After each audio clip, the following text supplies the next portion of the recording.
I hope everything is well. We are moving on to chapter 3. Chapter 3 is all about ratios. And there's a lot of things covered here, but I need you to pay particular attention to page 58. Just like I kept honing in on that 26 for chapter 2, I am going to hone in on page 58 for your ratios, which lists all 13 of your ratios. On pages 75, 76, and 77, they walk you through every single one of them with an example with the answers to see exactly how they give you the formulas and how they actually come up with those answers after giving you a balance sheet and an income statement. So they also, on pages 60, 61, 62, they go over an example of your ratios using different numbers. So on page 75 is the focus of our video today.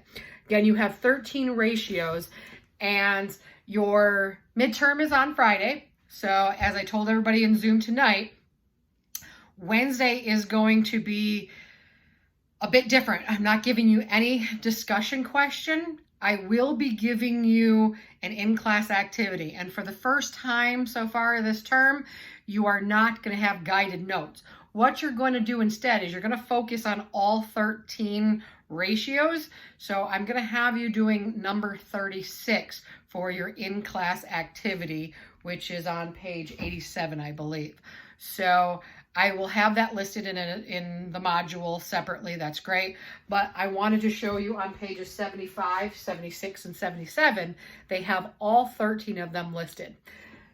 I don't have enough videotape to actually, or video time to record all 13, and your textbook does a really good job of showing you how to look for the balance sheet and the income statement, and then how to actually, what the formulas are for each one of your ratios, and actually turning them into the numbers that we need to compute. Your textbook explains what each of the ratios mean, and it explains it quite well. And Monday's homework was kind of having you kind of delve into the whys and the reasonings behind each one of the ratios or each one of the meanings of them anyways.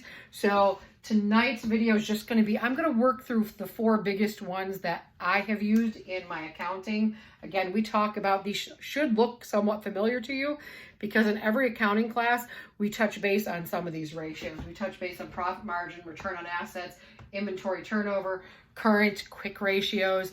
But again, all 13 of these are listed in your textbook, very clear.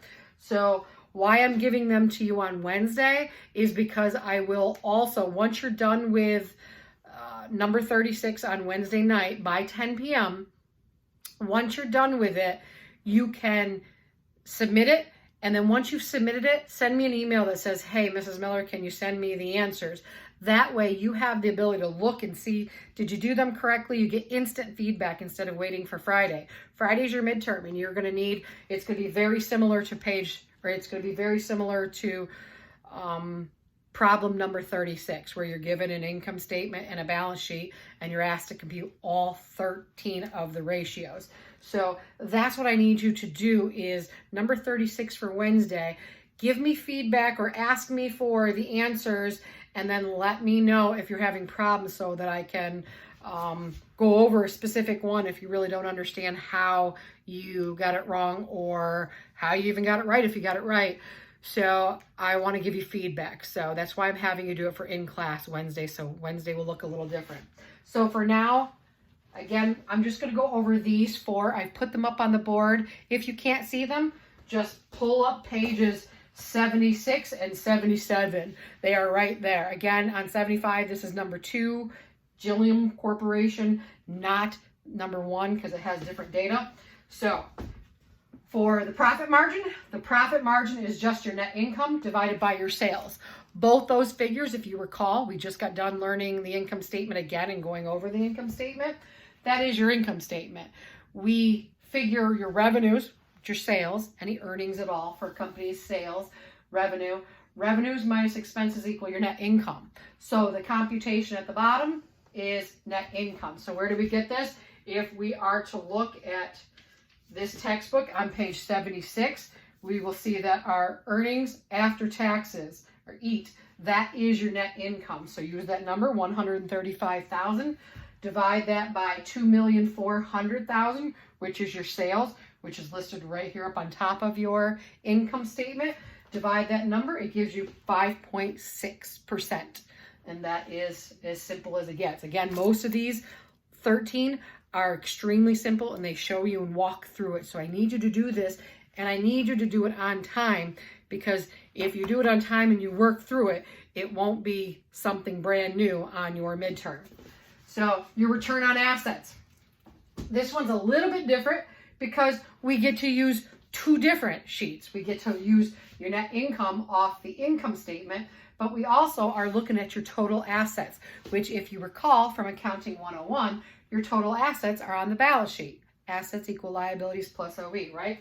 So look at their balance sheet, which is, the beginning is on page 75.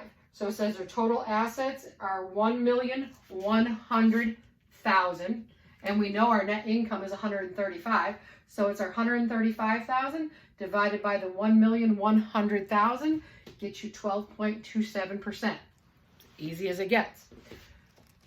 The third one that I want to go over, that I need to go over on the board, is inventory turnover. How fast do you move through your inventory? That's literally your sales number, which again we have up here, 2,400,000, divided by your inventory. If you recall, inventory is on your balance sheet. So look at your inventory number. Your inventory number comes out to be 200,000. So divide the 2,400,000 divided by 200,000. It should come out to 12 times. The last one, and I know that this one we cover in Accounting 101 very clearly. This is a current ratio, which is just your current assets divided by your current liabilities. And both these you get off the balance sheet, right? So literally, if you look at this balance sheet and you find your current assets, they come out to be 560,000. Your current liabilities are listed in as 280,000. Divide those numbers and you come up with 2. Again, that's 4 of your 13. Go through the rest of them, look through them.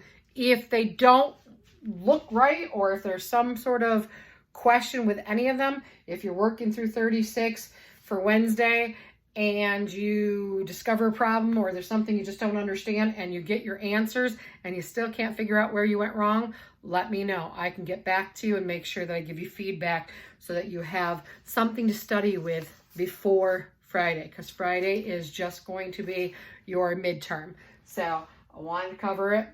There's a lot of content in Chapter 3, but the only content, most of the problems that you're going to be doing for your homework assignments are just profitability ratios and liquidity ratios and some of the ratios involved in different ways.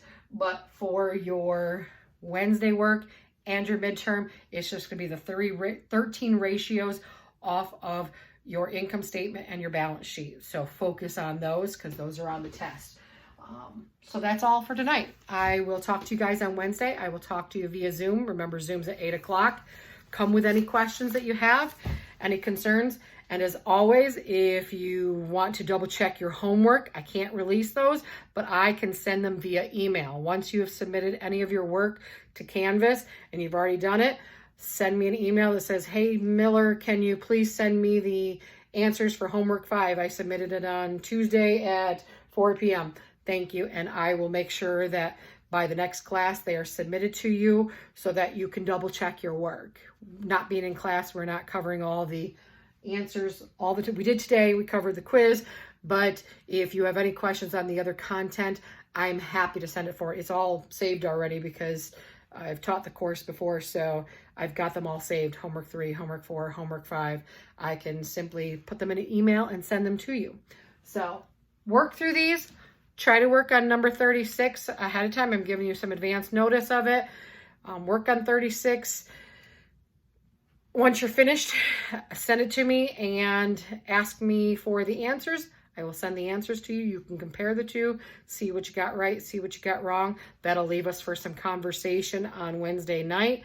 And it's really the last time that we're going to touch base before your midterm. So have a good time studying. Hope you all stay well, and I will see you on Wednesday. Bye, guys.